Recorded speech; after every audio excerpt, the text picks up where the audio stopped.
As many of you know, the current rate of unemployment among veterans are unacceptably high.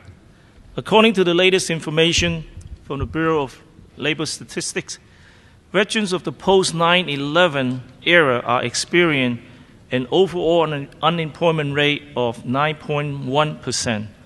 For women veterans of the same era, their unemployment rate is 17.3%. I had made it one of my objectives of my term as your national commander to decisively address this continuing problem. President Obama in 2009 announced that the Veterans Employment Initiative, with the intent of transforming the federal government into the model employer of America's veterans. In fiscal year 2010, the Office of Personnel Management reported that an increase in veteran hiring of 72,000 persons, 2,000 more than the previous year. That represented about 25% of all new hires for that year. While this figure sounds admirable, it should be pointed out that 80% of the federally employed veterans are employed by 3 departments. Not coincidentally, they are the Defense, Homeland Security, and Veterans Affairs. The federal government needs to do more, lots more. The American Legion has made it a priority to see that more veterans are hired for federal jobs. Military veterans are team players, problem solvers, and trained to adapt to any situation or challenges that's thrown at them. In an effort to expand veterans' employment in the federal workforce, the American Legion has made arrangements with the Department of Agriculture to push forward the employment of returning Gulf War veterans. To formally solidify that arrangement, we are happy to have with us today the Secretary of Agriculture, Mr. Tom Vilsack. In a few minutes, he will sign a memorandum of understanding to work together with the American Legion to ensure that America's veterans will get a fair shake within the Department of Agriculture. Fellow Legionnaires and guests, I take great pleasure to introduce a former 2-term governor of the state of Iowa and the 30th Secretary of Agriculture, Mr. Tom Vilsack.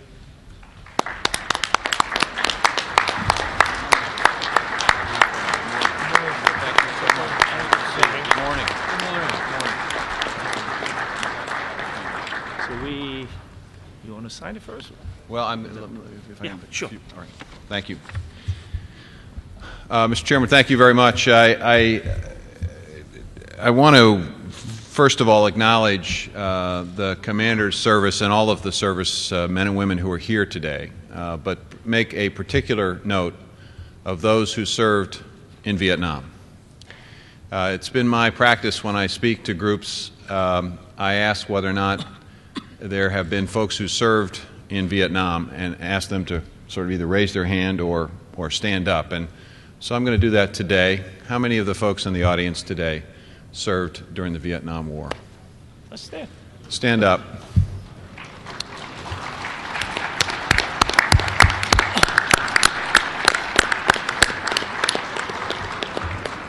I want to say a special word to those who just stood.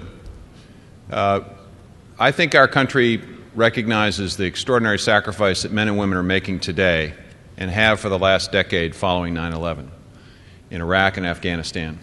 I think we have welcome home ceremonies, we have parades, we have an acknowledgement of the service of these brave men and women.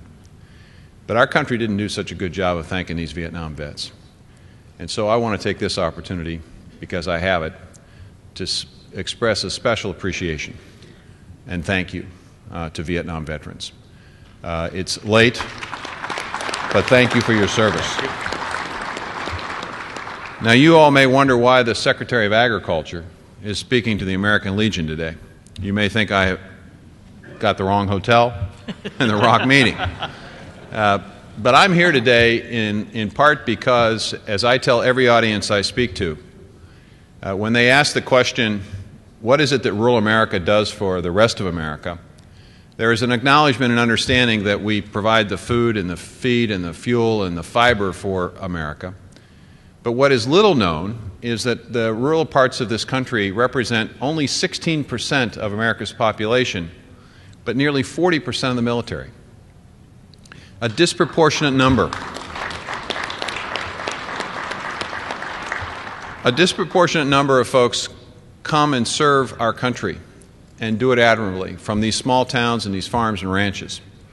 And so it's important for me as Secretary of Agriculture, someone whose focus is primarily on rural America, to do everything we can to create opportunity for folks who have served our country and make sure that that opportunity is as available in rural areas as it is in urban and suburban areas. So I'm here in part because it's the responsibility of the United States Department of Agriculture to create rural opportunity. And we want to make sure that that rural opportunity is available to the brave men and women who have served us. And so that's one reason I'm here. The second reason is that this is a priority of my boss, and it's a priority of his boss. Now, you may ask, whose boss is the President of the United States? Well, it's the First Lady.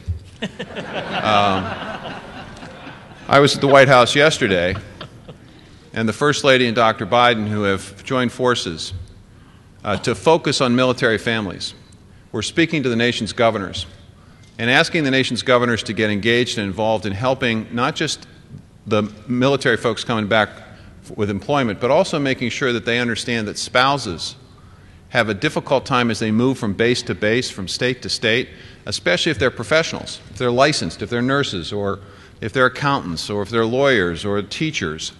Getting those licenses and the permission transferred from state to state can be very cumbersome and time-consuming, and people can lose employment opportunities and lose income. And so the nation's governors were asked by the First Lady and Dr. Biden to focus their time and attention on trying to streamline the process so that military spouses can access employment opportunities as they move from state to state, base to base. And this is just a continuation of the commitment that the administration has had to trying to do a better job of not just thanking folks, but making sure that their needs are met, both while they're in service and, as importantly, when they leave the service. At USDA, we're anxious to have veterans work for us. I'm proud to say that in the last couple of years, we've really put a focus and efforts on this. And Dave Dininger is with me today, and Dave is the Army USDA Veterans Employment Manager, and his job is to partner with the American Legion and other organizations to make sure that, number one, we are sensitive to the need to hire veterans, and that we do a better job of providing information about all the other programs that USDA has that could be of benefit to returning veterans. And the memorandum that we're going to sign today is a reflection of that work and that partnership, because there's a lot that folks don't know about USDA. They may not know that in the last 2 years, several thousand veterans have been hired at USDA, and we are going to continue to make that commitment. So as these returning vets who are problem solvers, who have great technical experience, who have leadership capacity, can be brought into an agency that needs that. Nearly 50% of our workforce is at or near retirement, and even as we deal with difficult budgets, we still have to replace folks who are retiring. Last year, the last 2 years, we've lost about 7,100 of our most experienced leaders at USDA. So we're anxious to have military folks working at USDA, particularly in the Forest Service. And we're making a concerted effort to attract veterans for employment opportunities. But it's not just employment, it's also housing. USDA does hundreds of thousands of home loans.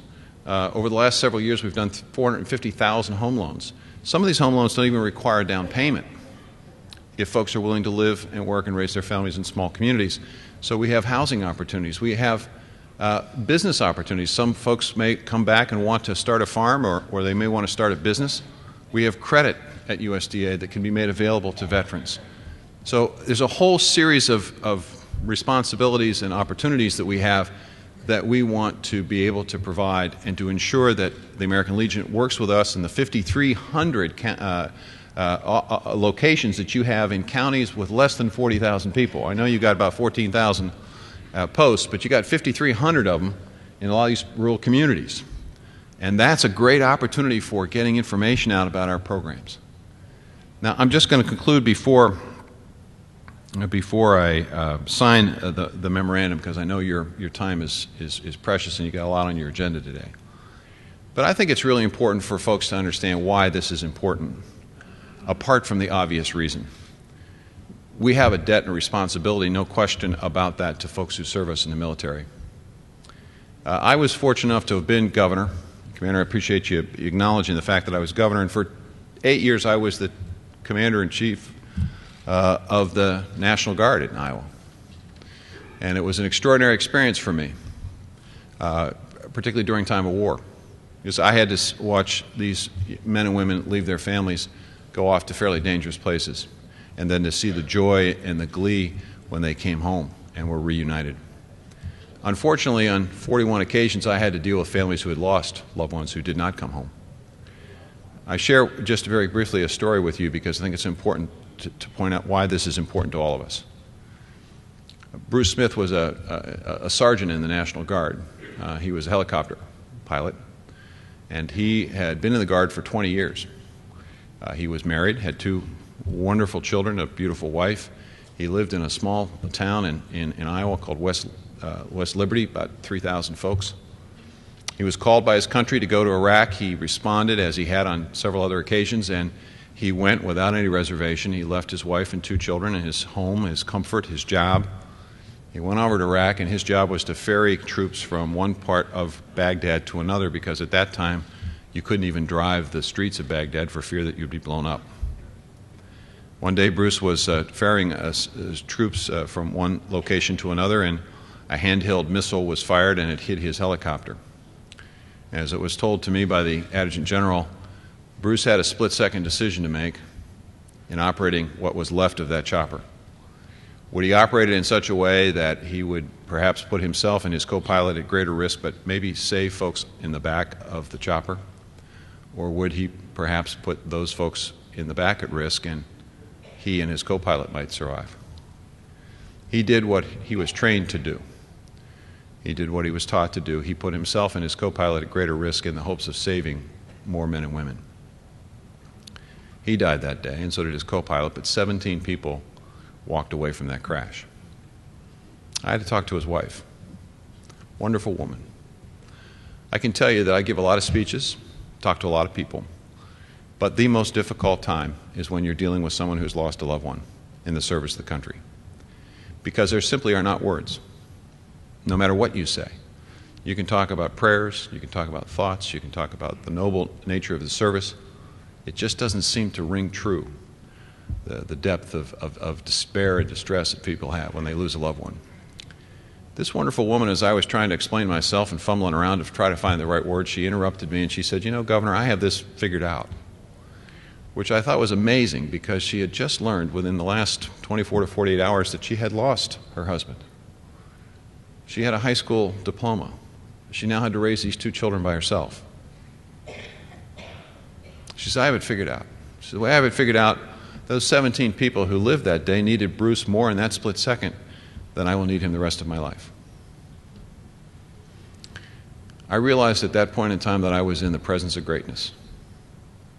It's not greatness from a title. It's not greatness from a job. It's not greatness from huge wealth. It's greatness in the humble service that Bruce Smith provided to his country. He didn't hesitate, he went, because he knew that's what was expected of him. He knew he had to protect the country. And his wife also knew that there was a greater good served by the sacrifice, the extraordinary sacrifice her husband had made and that she would make for the rest of her life. It's a sacrifice that makes this country unique and different. It's a sacrifice that makes this country great. And it comes from a value system that's predominant in rural areas. A value system that basically says, as is the case with farmland, you can't keep taking from the land. You got to give something back to it, because if you stop giving back to it, it'll stop giving to you.